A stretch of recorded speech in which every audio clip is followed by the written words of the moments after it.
Warahmatullahi wabarakatuh. Saudara-saudara semua, Salam, Om Swastiastu, Namo Buddhaya. Yang terhormat teman-teman media semua dan Ibu Nyai dan Mbak Sunah. Jadi saya ingin perkenalkan diri dulu. Kalau saya tim hukum bersama 3 orang ya, dengan Pak Rio dan Pak Samsul Fahri yang hadir pada hari ini. Mungkin selama ini teman-teman pers atau media penasaran terhadap bagaimana keluarga Mas Vicky.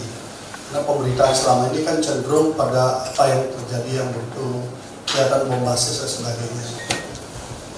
Jadi saya mencoba mendekati beliau untuk mencoba memberikan pemahaman bahwa perlu juga disampaikan apa sih sebenarnya yang terjadi yang diketahui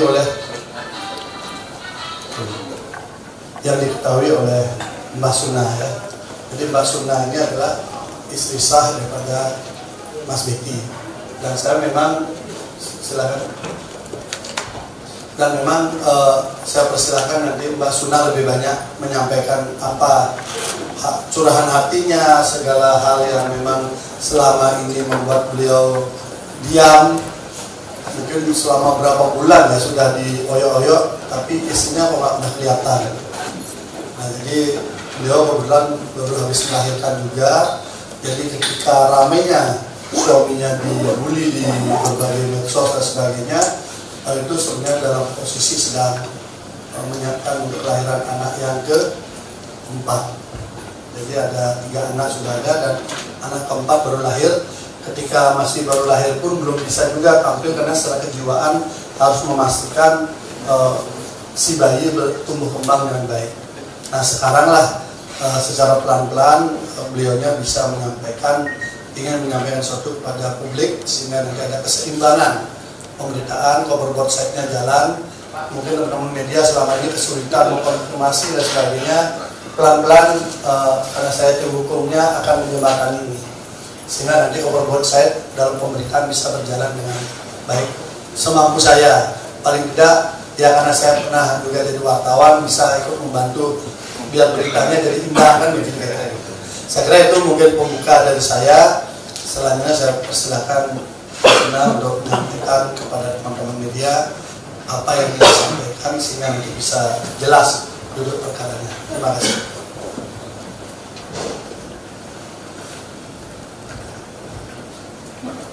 Assalamualaikum warahmatullahi wabarakatuh. Salam sejahtera untuk semua. Bismillahirrahmanirrahim. La haula wala quwwata illa billahil aliyyil azim. Sebenarnya saya belum terbiasa berbicara di depan umum, tapi untuk kali ini saya harus berbicara karena menyangkut perjuangan keadilan untuk suami saya, yaitu Mas Vicky. Perkenalkan, saya Dr. Sunah, biasa dipanggil Sunah. Saya adalah istri dari Mas Vicky. Kenapa baru saat ini saya berbicara di media? Karena saya baru saja melahirkan 1,5 bulan yang lalu, dan sebelumnya saya fokus menjaga kesehatan kandungan saya. Bersyukur atas berkat rahmat Allah yang Maha Kuasa, saya dan doa dari semua warga, saya dapat melahirkan anak ke-4 saya dengan selamat dan sehat. Terkait pemberitaan yang beredar, saya merasa sedih karena suami saya ini sudah dihabisi duluan sama opini publik melalui berita-berita itu tanpa diketahui lebih dulu kebenarannya seperti apa sih. Dan saya juga merasa cemas karena sewaktu-waktu berita itu bisa saja dilihat anak-anak saya, dan sebetulnya yang sudah terjadi. Anak-anak saya yang 2 ini kan sudah besar, mereka sudah bisa membaca, mereka selintas mereka sudah lihat berita tentang abahnya ini di TV, di YouTube. Akhirnya mereka tanya, kenapa abah ada di TV, kenapa abah ada di YouTube, dan hal itu yang menjadi beban psikis bagi mereka dan bagi saya tentunya sebagai ibunya. Padahal berita-berita tersebut itu kan hasil rekayasa fitnah yang sangat keji. Kami sebagai keluarga yang paling tahu permasalahan ini. Dan pada kesempatan ini saya ingin menyampaikan kepada menyampaikan pesan kepada saksi korban yang mengaku menjadi korban untuk jujur berbicara yang sebenarnya, karena saya juga tahu betul sebetulnya dia yang senang dengan suami saya, dia yang berusaha mendekati suami saya dengan cara merayu lewat chatting, memanggil saya, berkirim foto selfie, karena saya lihat sendiri chattingan itu. Memang pada kenyataannya banyak perempuan yang berusaha mendekati suami saya, berusaha merebut, meskipun mereka semua itu tahu Mas Bogi ini sudah punya istri dan anak. Kenapa seperti itu? Karena Mas Bogi ini orang yang sangat baik sekali. Dia sangat dermawan. Dia tidak pernah lihat status sosial orang. Dia sangat santun. Ada orang tua, anak-anak, laki-laki, perempuan. Jadi banyak perempuan yang salah mengartikan kebaikan dia. Atas dasar fakta-fakta itu, saya yakin tidak pernah terjadi pemerkosaan yang dituduhkan dalam dakwaan. Dalam hal ini justru kami sebagai keluarga yang menjadi korban, terutama Mas Bogi, nama baiknya sudah dicemarkan karena beritanya kan sangat masif ya, negatif sekali itu, yang berita yang beredar itu. Saya dan anak-anak menjadi korban psikis, kami kehilangan waktu bersama, dan saya harus mengurus anak-anak saya sendiri, mengambil pekerjaan, mengurus tanggung jawab Mas Bogi di organisasi. Ya meskipun memang di perusahaan itu ada manajemen, di organisasi itu ada strukturnya, tapi semua itu yang menghandle, yang pemegang keputusan itu Mas Bogi.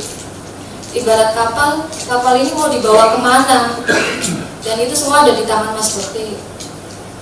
Betapa susahnya saya dengan situasi seperti ini, harus menghadapi semua sendiri. Sejak dulu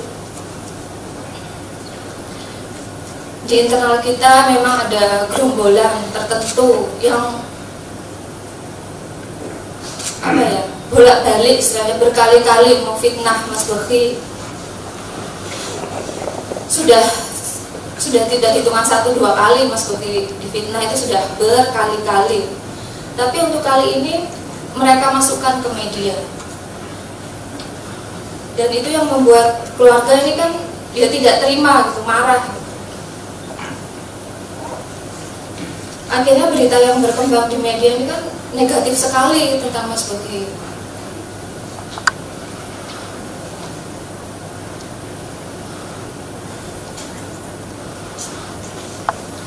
Teman-teman banyak yang belum tahu sisi baik Mas Bogi, bagaimana kebaikan-kebaikan yang sudah dia sebarkan di masyarakat, dan itu fakta. Fakta Mas Bogi ini dibutuhkan banyak orang karena kebaikan-kebaikan dia membangun rumah layak huni untuk fakir miskin, senang sekali mengadakan santunan, bahkan sampai ke daerah-daerah terpencil, membangun masjid. Sekarang masjid itu pun masih dalam proses pembangunan, membangun masjid di daerah terpencil, memfasilitasi pengobatan masyarakat yang kurang mampu, baik itu pengobatan ringan atau pengobatan berat, misal seperti membiayai operasi. Itu semua difasilitasi oleh Mas Bogi. Tapi kan kita memang tidak pernah ada niatan untuk sengaja ngumbar atau ibaratnya pamer ke teman-teman media. Tapi karena fitnahan ini, suami saya harus dibawa ke pengadilan untuk tuduhan yang sama sekali tidak pernah dia lakukan. yang katanya begitu ramai di media, korbannya puluhan, terus berubah jadi 5, dan dalam dakwaan hanya 1, dan itu bukan anak-anak. Pada saat kejadian yang dituduhkan, dia itu usianya sudah 20 tahun dan sekarang dia sudah berusia 25 tahun. Sebagian orang yang tahu duduk perkara ini, mereka itu lebih menilai kasusnya itu seperti mirip sebagai pelakor yang dia itu gagal mendekati suami saya, terus dia itu bekerja sama dengan gerombolan fitnah itu untuk membawa kasus ini ke ranah hukum. Sebagai istri dan ibu dari 4 anak saya yang masih kecil-kecil, jujur saya merasakan susah, beban hidup saat ini yang harus menjalani hari-hari sendiri tanpa Mas Bevi. Karena saya dan Mas Bevi ini sudah menikah selama 10 tahun, dan selama 10 tahun itu juga kami tidak pernah berpisah. Di situasi yang sekarang ini, anak-anak itu selalu tanya, Abah kemana? Abah di mana? Kapan Abah pulang? Aku pengen jemput Abah. Perasaan saya tuh hancur kalau mereka sudah bertanya tentang Abahnya di mana. Saya sangat berharap suami saya waktu ini bisa pulang, karena memang dia gak bersalah. Dia tidak pernah melakukan tuduhan yang dituduhkan kepada dia. Dia tidak bersalah, saya tahu betul.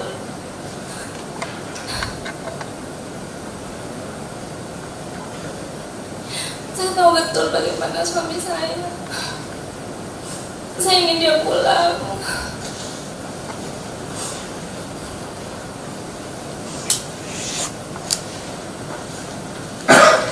Saya dan anak-anak butuh dia, begitupun teman-teman di organisasi butuh dia, teman-teman di perusahaan butuh dia, karena dia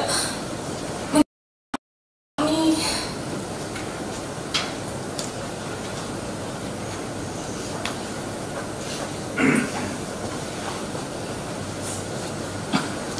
Dan menurut saya fitnahan ini sangat keji sekali ya, untuk hal pemerkosaan, pencabulan. Tidak pernah ada, dia tidak pernah mungkin melakukan.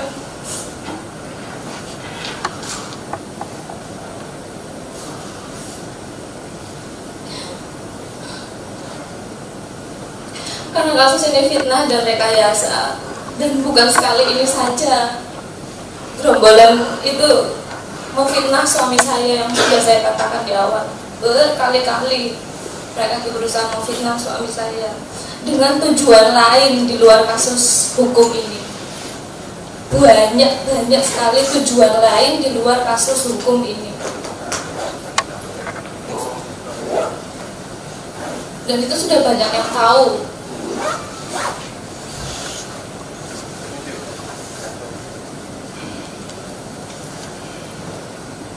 Tapi biarlah Allah yang membuka kebenaran pada waktunya.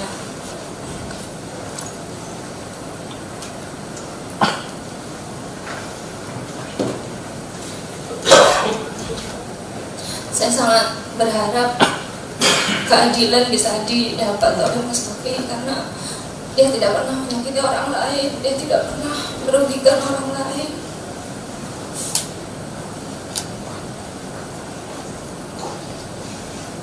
Hanya kebaikan-kebaikan yang selalu dia tanamkan, yang dia sebarkan ke masyarakat.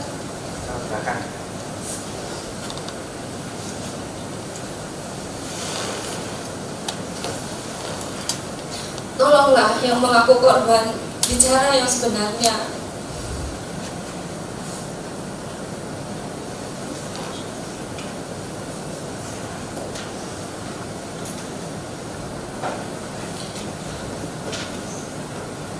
Bagaimana perasaan dia?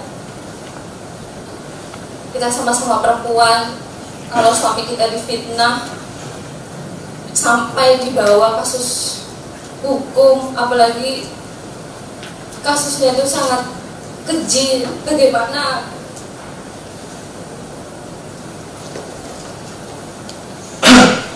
betapa saya tidak terimanya dengan kejadian seperti ini.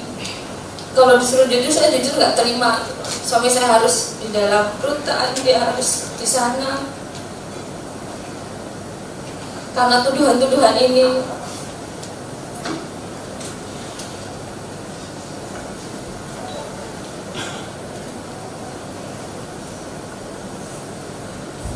Kita harus menghadapi proses hukum yang karena saya masih awal, yang menghadapi proses hukum melelahkan, menurut saya sangat melelahkan, apalagi anak-anak saya masih kecil-kecil.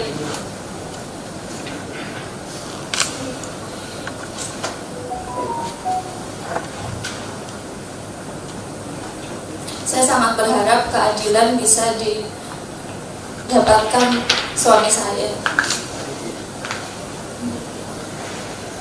Mungkin itu saja dari saya. Sekiranya ada tutur kata saya yang kurang berkenan di hati teman-teman, saya mohon maaf.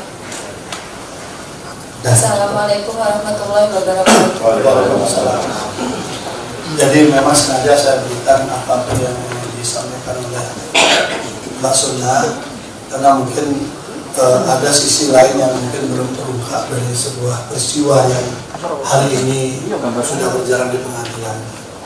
Bagaimana peradilan ini sudah terjadi sebelum kasus itu masuk pengadilan. Dan kemudian kita masih ingat sekali pemberitaan begitu masif, bagaimana belasan santri di bawah umur dan sebagainya disebutkan. Kemudian pada akhirnya ada pejabat resmi mengatakan 5 korban yang diproses, tapi akhirnya di dalam dakwaan hanya ada 1. Dan 1 itu ternyata menurut Mas Sona tadi saya sampaikan, yang bersangkutan sangat jauh dari kemungkinan adanya kasus pemerkosaan, karena yang didakwaan kan pemerkosaan 285. Jadi ada ada kekerasan, ancaman kekerasan dan sebagainya. Itu sangat jauh sekali, karena beliau sendiri sempat melihat chatting juga dari yang bersangkutan kepada suaminya. Ada yang berisi kata sayang, ada berisi kirim foto, nanya kabar, membesarkan jiwa, layaknya orang yang sedang memberikan perhatian lebih gitu. Sangat jauh dari kesan sebagai korban pemerkosaan yang menimbulkan traumatik yang mendalam. Itu sangat jauh tampilannya. Itu yang dirasakan oleh beliau dengan bukti-bukti yang ada. Apa ya, saya coba mencari padanannya. Kalau judul-judul sinetron itu cocoknya apa ya? Apa ya kira-kira? Mungkin cocoknya tuh mungkin ketika pelapor berubah menjadi pelapor, mungkin gitu. Agak menarik katanya ya. Mungkin untuk membayangkan judul yang lebih pendek, kira-kira kasus ini seperti apa sih gitu loh. Mungkin ketika pelapor berubah menjadi pelapor, sehingga ketika rasa senang berubah menjadi pemerkosaan. Ini kan itu jadinya. Kan sementara sangat jauh sekali dimensi pemerkosaan itu dengan kondisi yang ada. Nah, saya kira mungkin mudah-mudahan curahan hati dari istri Mas Beki ini bisa memberikan ruang keseimbangan pemberitaan atas pembulian ataupun penghakiman terhadap Mas Beki yang saat ini masih menjalani proses hukum. Karena proses hukum berjalan, tetapi juga kesulitan rumah tangga beliau juga tetap terus berjalan.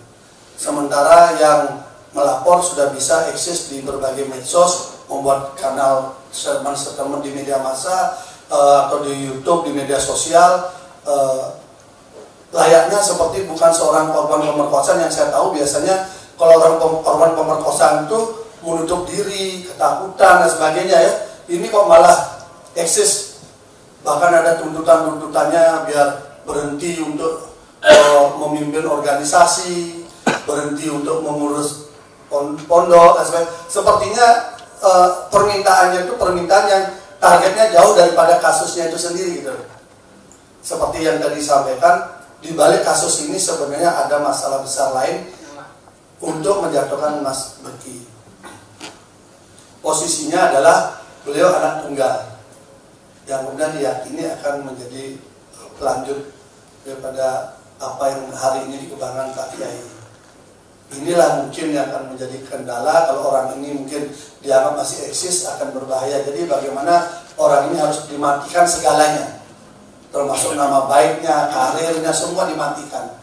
Tapi lupa bahwa yang bersangkutan punya istri, punya anak, dan ini baru melahirkan juga gitu loh.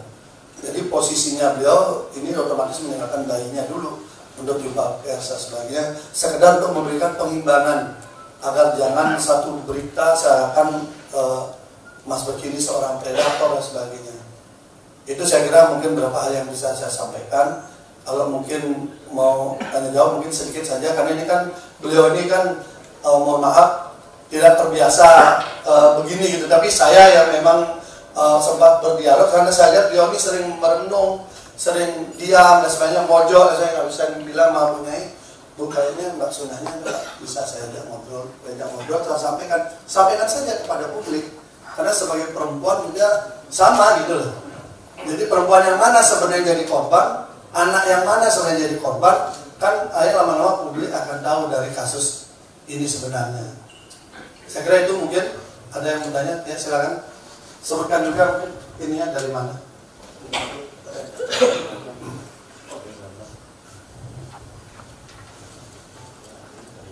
Baik, terima kasih. Assalamualaikum warahmatullahi wabarakatuh. Saya Erwin dari Merdeka.com.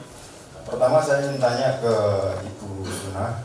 Tadi kan Ibu berstatement terkait dengan soal hubungan antara saksi korban dengan Mas Beki. Sejauh sepengetahuan Ibu, bagaimana hubungan mereka ini? Itu yang pertama. Kemudian yang kedua, khusus untuk BGD, terkait dengan tadi kan disebutkan oleh Ibu Sunah bahwa perkara ini cenderung mengarah ke fitnah gitu. Apakah ada rencana untuk melaporkan balik saksi pelapor? Terima kasih.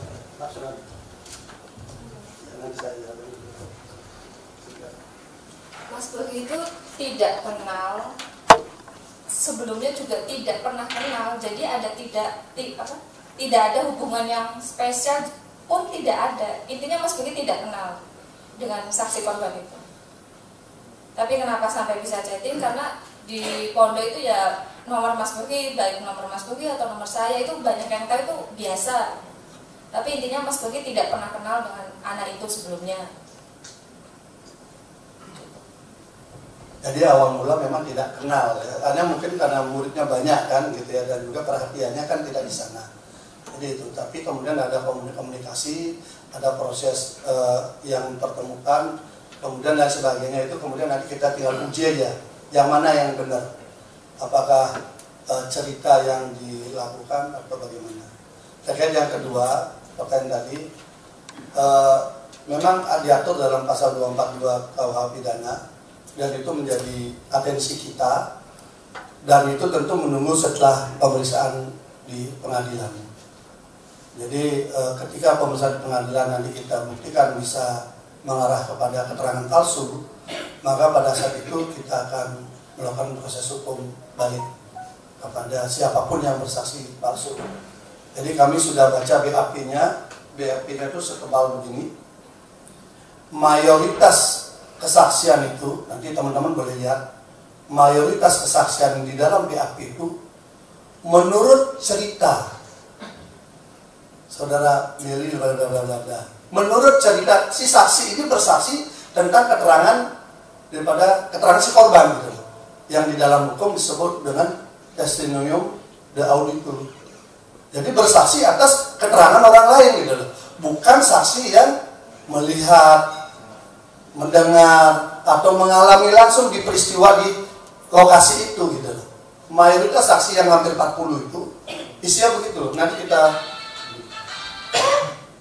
kita lihat secara pelan-pelan. Tapi itu yang sudah saya baca, mayoritas seperti itu. Sehingga kami memang melihat sekali, banyak yang bertanya kenapa Pak Kasat mau membela kasus ini yang secara mungkin di publik itu sangat negatif citranya. Karena bagaimanapun predator santriwati anak-anak itu kan jelek sekali citranya.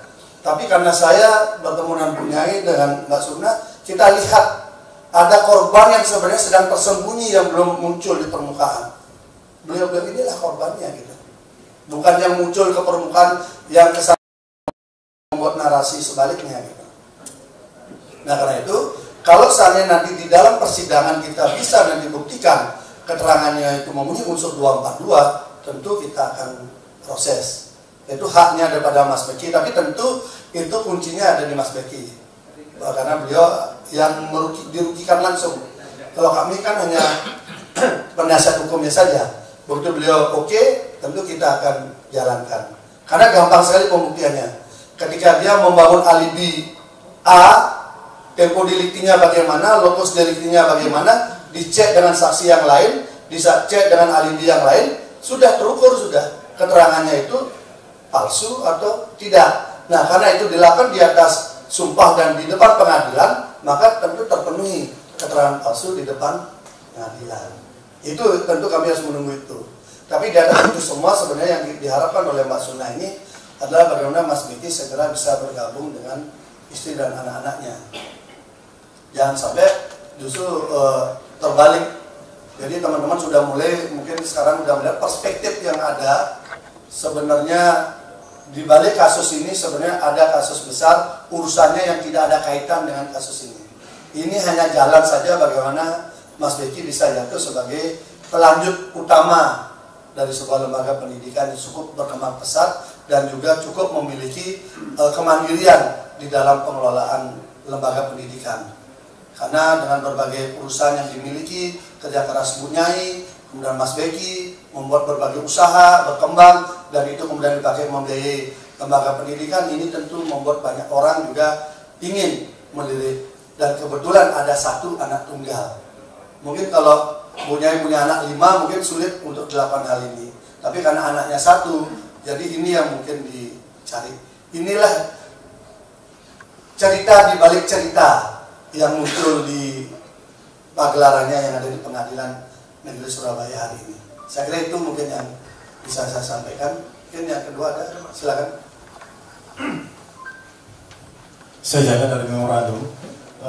Pertama yang ingin saya tanyakan terkait dengan yang Bu Suna bilang adanya gerombolan. Gerombolan ini apakah masih memiliki ikatan saudara dengan Mas Beki? Dan yang kedua, saya bertanya kepada Pak Gede terkait dengan kan tidak diperiksa kan Pak, tidak pernah diperiksa si Mas Beki ini kan tidak pernah diperiksa waktu di kepolisian. Langsung saya jawab ya. Sebentar, Diperiksa ya? Diperiksa, bukannya tidak pernah. Makanya narasi yang dibangun itu berbeda. BAP-nya ada. Oh, iya. Kalau nggak salah Mbak Suna sempat dampingi ya. Coba beliau cerita waktu dampingi periksa. Saya mendampingi kasus Mas Budi dari awal ya. Beliau diperiksa, saya dampingi, beliau ada tes tes itu saya ya mendampingi. Jadi pernah dampingi. Jadi pernah mendampingi dan juga ada BAP-nya. Jadi makanya banyak sekali bias sebenarnya dari kasus ini gitu loh. Banyak sekali biasnya.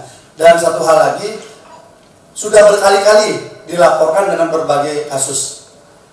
Bahkan punya pacar pun, mantan pacar pun itu bisa digarap untuk kemudian melaporkan sebagai perbuatan macam-macam itu. Jadi berbagai cara lah. Dan bahkan kalau Mas Beki sejak usia 9 tahun katanya beliau itu pernah dicari kesalahan demi kesalahan gitu loh. Mungkin itu kembali lagi karena dia anak tunggal dan hari ini paling kreatif di dalam mengembangkan sektor ekonomi dan seni di lembaga pendidikan. Gitu, ya. Jadi saya kira itu mungkin jadi kami luruskan Mas Beki di BAP ada, bukannya tidak pernah sama sekali. Ada BAP-nya. Jadi artinya dia diperiksa di polisian. Saya kira cukup ya. Oh, mengenai gerombolan itu artinya ada pihak ketiga, pihak lain yang mencoba menggunakan hal ini untuk kepentingan gerombolan itu sendiri.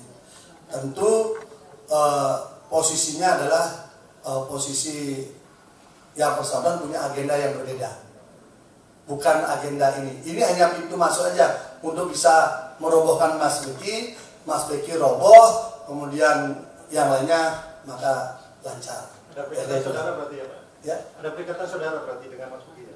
Ya, bisa dibilang mereka itu mantan keluarga. Ya, statusnya begitu.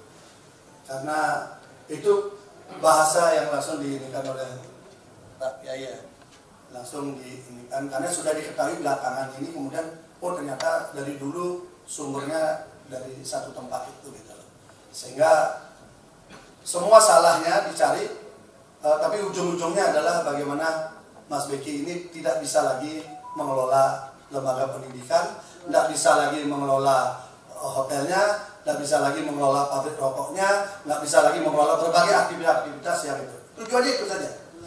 Nah, sehingga ujungnya nanti Mas Beki harus keluar dari pesantren. Kalau Mas Beki ada di luar pesantren, maka itulah yang akan menguasai. Sebenarnya itu intinya. Sayangnya, kami sangat sayangkan aparat keamanan ikut di dalam irama itu. Itu saja. Karena bagaimana juga rekayasa-rekayasa seperti itu, saya percaya ada karmanya gitu loh.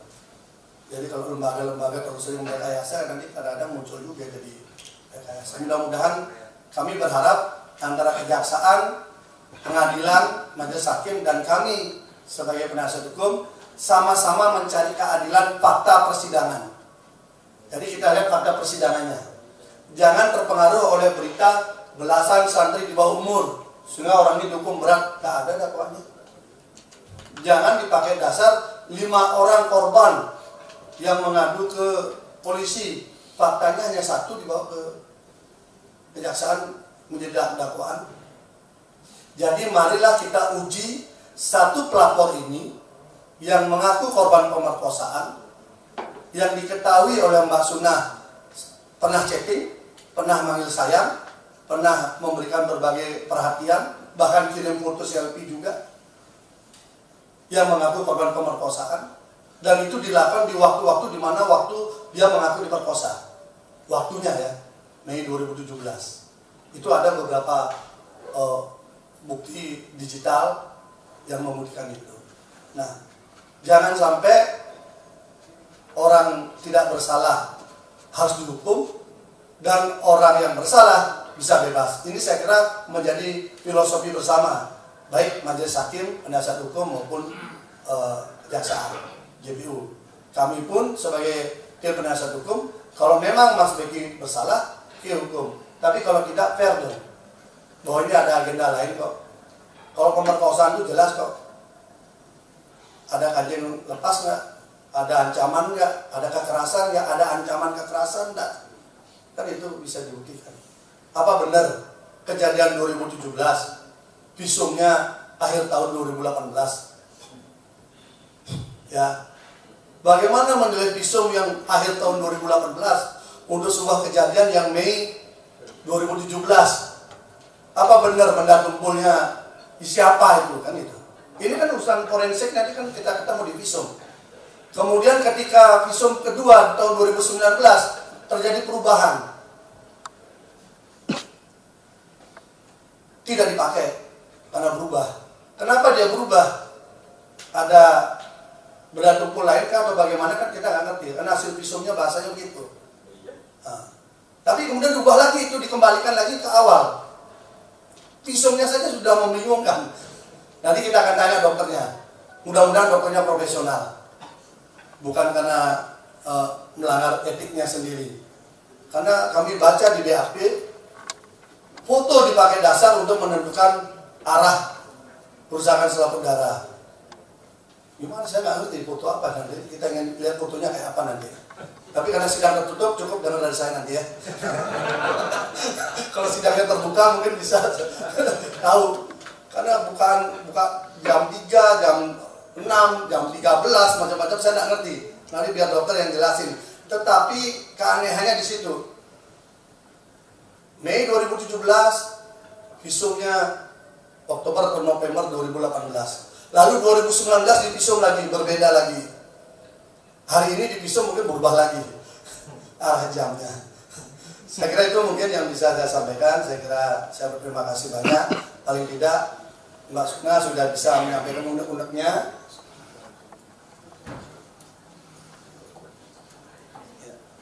Jadi itu saya kira yang tadi saya sampaikan. Kejadiannya Mei 2017, ya tuduhan ceritanya, dilaporkannya itu 2019.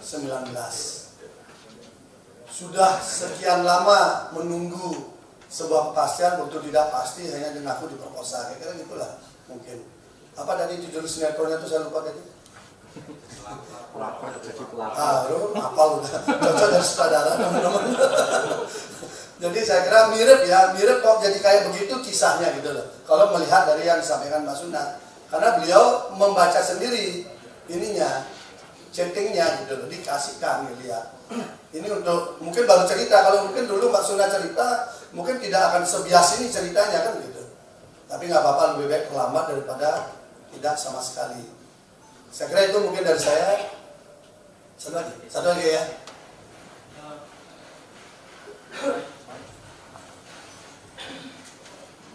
Assalamualaikum, saya Farid dari CNN.com. Penegasan aja pertanyaan dari Mas Mimo tadi, kapan Mas Beki di BAP, Pak Beki? Soalnya narasi yang diterima media, Mas Beki berulang kali tidak memenuhi panggilan penyidik. Apakah pemeriksaan itu dilakukan di saat kasus ini ditangani Polres Jombang atau sudah ditarik ke Polda Jombang? Yang kedua mungkin agak melebar ini persiapan Mas, mungkin Senin agendanya Mas Beki akan memberikan kesaksian di pengadilan. Apa persiapan penasihat hukum dan Mas Beki sendiri, bagaimana keadaannya? Yang selanjutnya, beberapa kali sidang kita tahu Mas Beki hadir secara daring. Ini pertama kalinya, besok ini pertama kalinya hadir secara langsung. Apakah ada teman-teman keluarga Sidikiyah yang hadir juga untuk memberikan dukungan moral untuk Mas Beki? Itu aja. Terima kasih. Baik, terima kasih. Pasti tanggalnya saya lupa, yang pasti di Polda ya. Tapi yang menarik dari kasus ini, untuk laporan yang terakhir ini, beliau itu diperiksa sebagai tersangka dan belum pernah diperiksa sebelumnya. Biasanya kan ada proses lead, ada proses lead kan. Beliau tidak pernah diproses yang di awal, tapi langsung sudah tersangka. Setelah ada kasus lain di SP3 kan. Jadi ini berkali-kali ada kasus itu, ada yang kemudian tidak bisa lanjut, ada kemudian, pokoknya mungkin kalau ini lolos akan ada kasus lain-lain kan, kira-kira gitu. Sampai Mas Beki ini roboh, kira-kira gitu. Saya kira itu mungkin yang bisa saya sampaikan. Jadi nanti saya kira akan ketemu ya pas BAP-nya ada, nanti kita cek ya. Karena saya kan menanganinya sudah masuk pengadilan kan.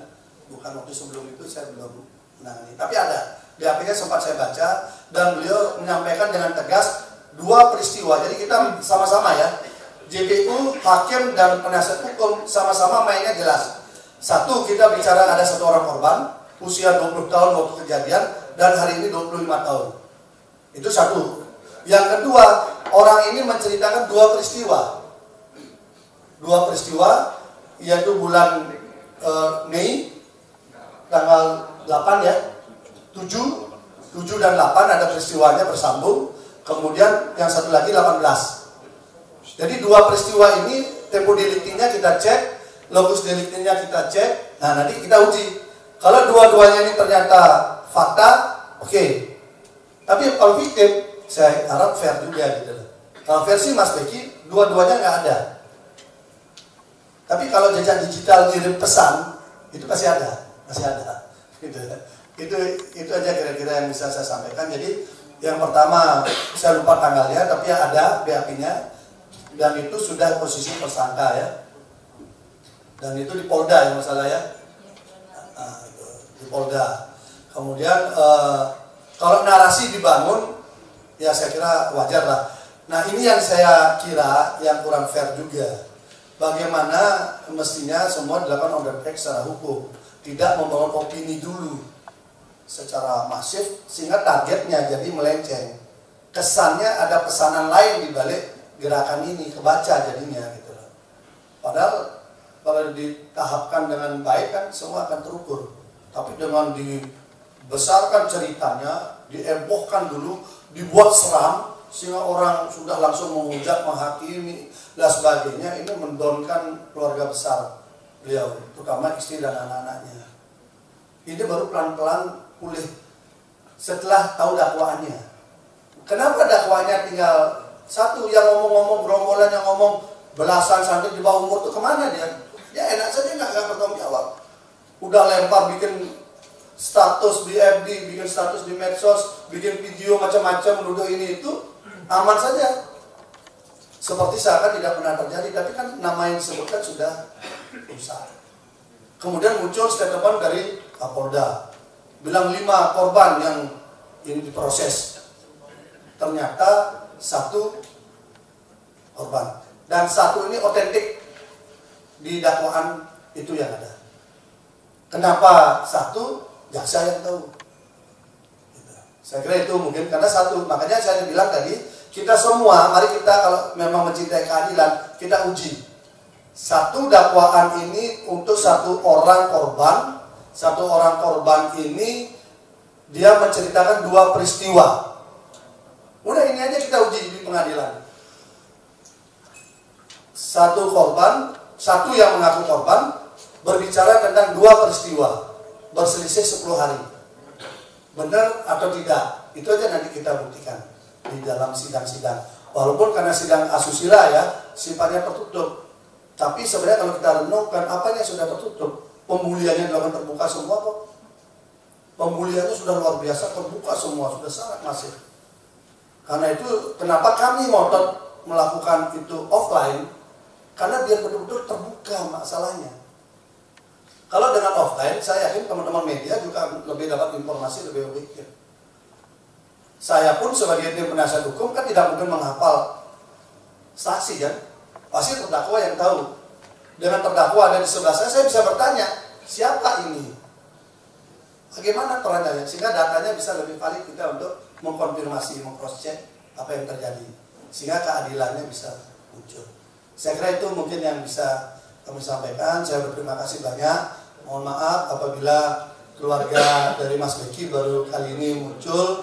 Mudah-mudahan ini bisa menjadi silaturahmi untuk menjaga komunikasi.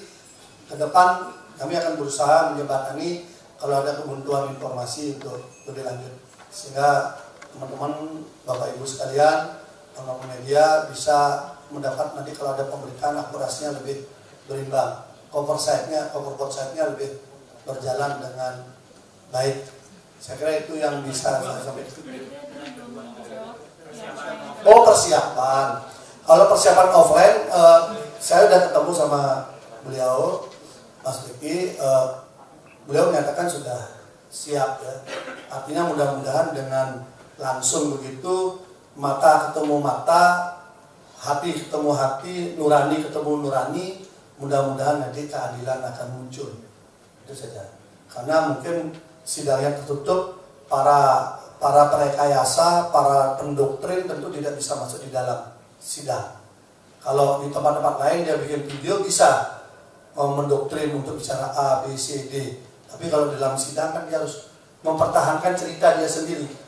Saya yakin sehebat-hebatnya orang berbohong pasti akan terungkap ketidakcocokan satu sama lain.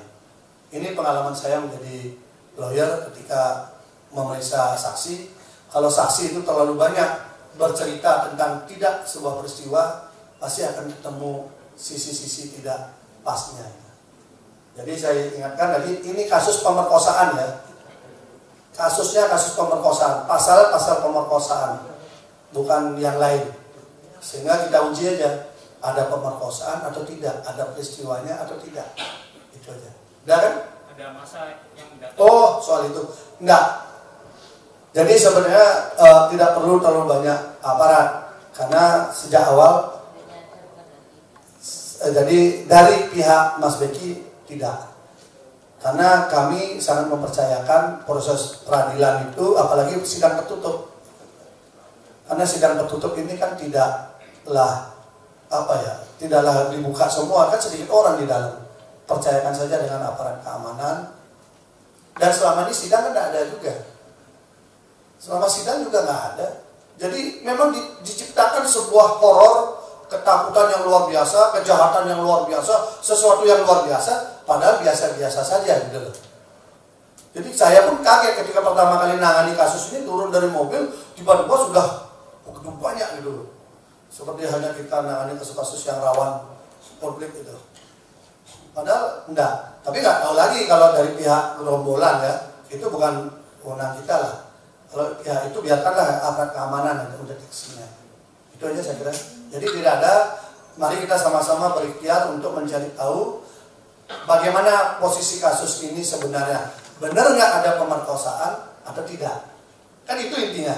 Saya berharap juga jaksa juga sama-sama objektif menilai ini. Kalau ada, oke. Tapi kalau tidak ada, fair juga. Karena tugas jaksa, hakim dan penasihat hukum sama-sama mencari keadilan. Saya kira itu mungkin dari saya. Minta maaf atas segala mungkin penyampaian dari pihak kami yang kurang berkenan. Mudah-mudahan bisa memberikan perspektif lain terhadap kasus ini, dan sekaligus juga bisa akhirnya endingnya nanti sesuai yang diharapkan oleh istri Mas Beki, Mbak Suna, bisa segera berkumpul dengan anak istrinya. Mas Beki bisa berkumpul dengan anak istrinya. Saya kira itu dari saya. Billahi wal hidayah. Wassalamualaikum warahmatullahi wabarakatuh. Untuk teman-teman media, makan siangnya sudah siap. Jadi setelah keluar bisa ke absensi dulu, kemudian makan siang di lantai 2, resto lokal lantai 2. Terima kasih. Di lantai berapa? Lantai 2. Oh, lantai 2, silakan ya.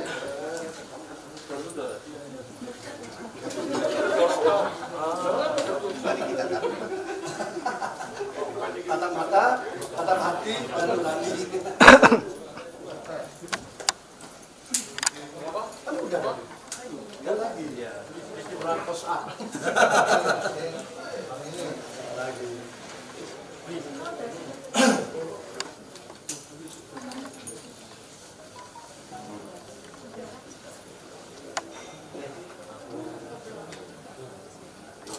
Saya namanya keluarga suami istri.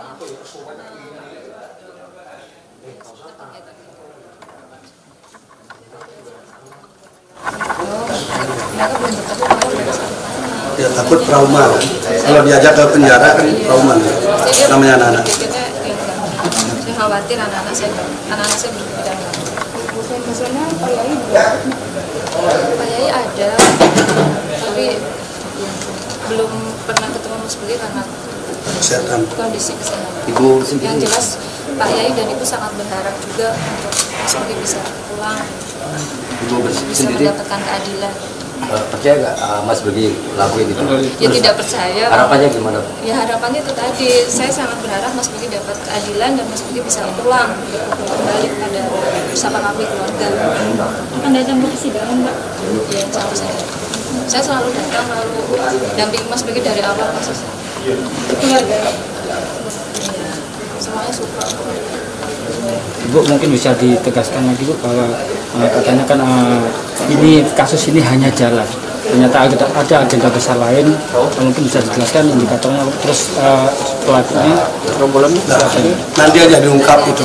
Setelah nanti terbukti nanti kan terungkap. Bertahap dulu, membuktikan kasus yang didakwakan dulu. Setelah itu baru masuk ke yang itu. Nanti kan ketemu mereka yang bersaksi nggak benar kan ketemu. Ada yang bersaksi setelah didoktrin itu kan ada juga. Sehingga kesaksian awal kurang sempurna, didoktrin dulu, ulang lagi bersaksi. Itu kan bisa kelihatan dari BAP-nya. Kita ada pelajari BAP-nya begitu kondisinya. Ada langkah hukum selanjutnya jika kesaksiannya tidak sesuai? Pasti kita akan melakukan. Makanya tadi kita akan ukur. Karena bicara dengan pasal 242 KUH pidana itu kan harus memang terukur dia kesaksiannya. Nanti kalau di sana di dalam sidang mengaku lupa, tak tahu kan susah kita. Tapi kalau dia menceritakan sesuatu yang tidak ada itu tentu dia akan memenuhi unsur itu kan. Dan kita tunggu karena kan belum disidangkan, saksi kan belum hadir.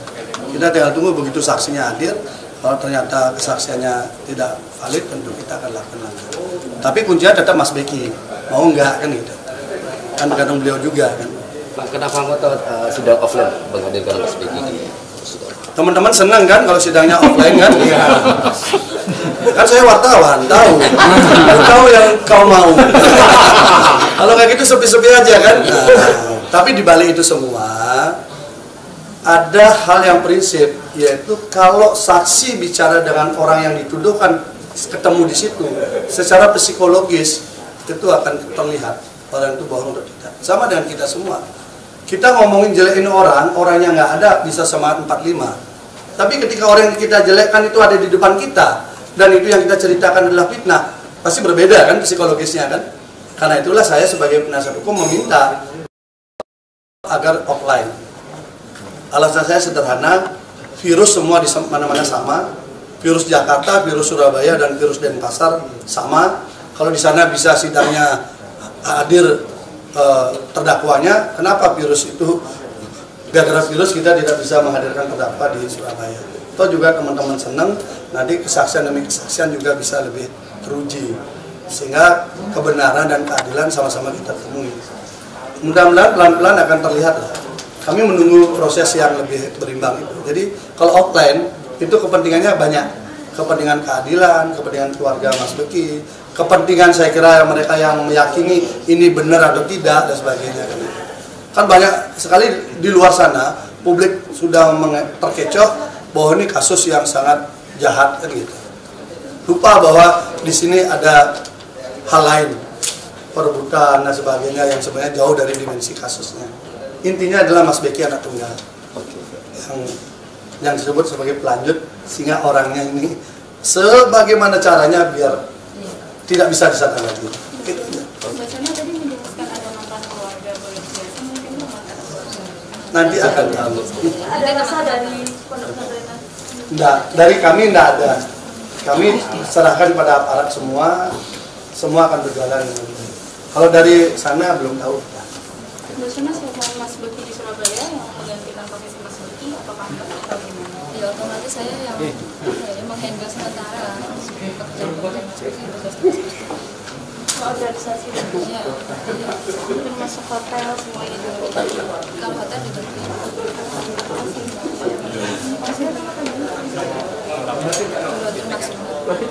Diulang lagi. saya tulis aja nggak? Ya. Ini nama dari beliau.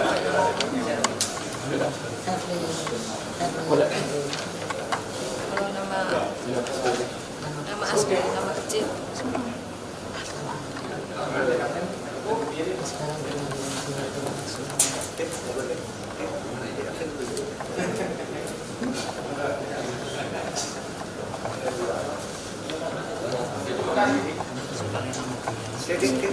Ya.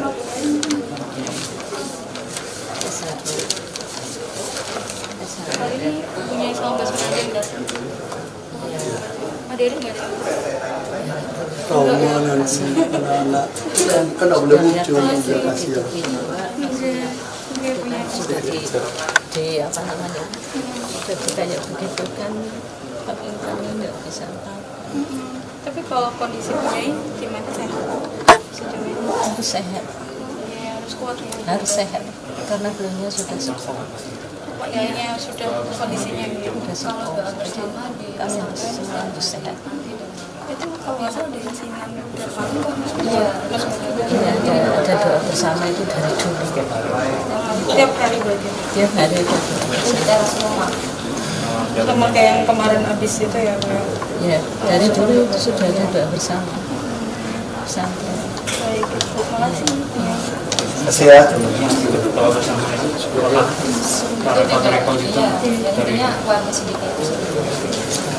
doa bersama mendoakan Indonesia supaya terjaya lestari, mendoakan kita semua semuanya baik. Terima kasih.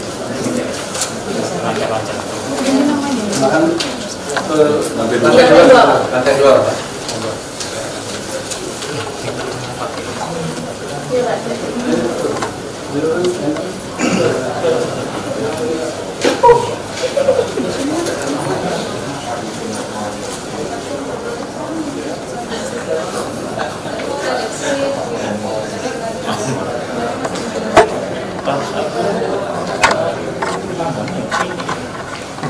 Bisa ya, ada bisa ya, itu ada bisa.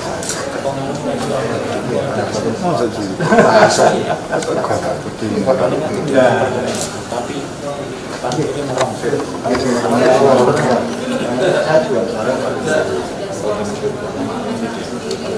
silakan lantai 2, teman-teman.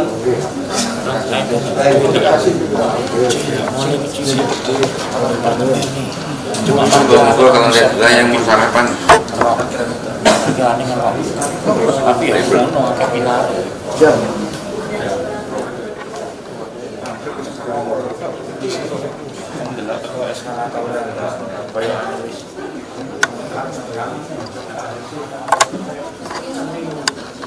Dia itu orangnya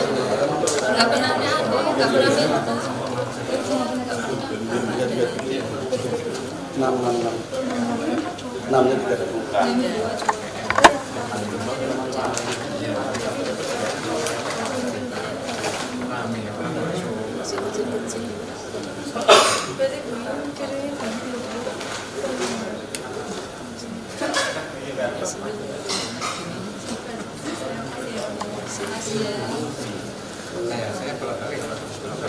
Silakan di lantai 2 ya.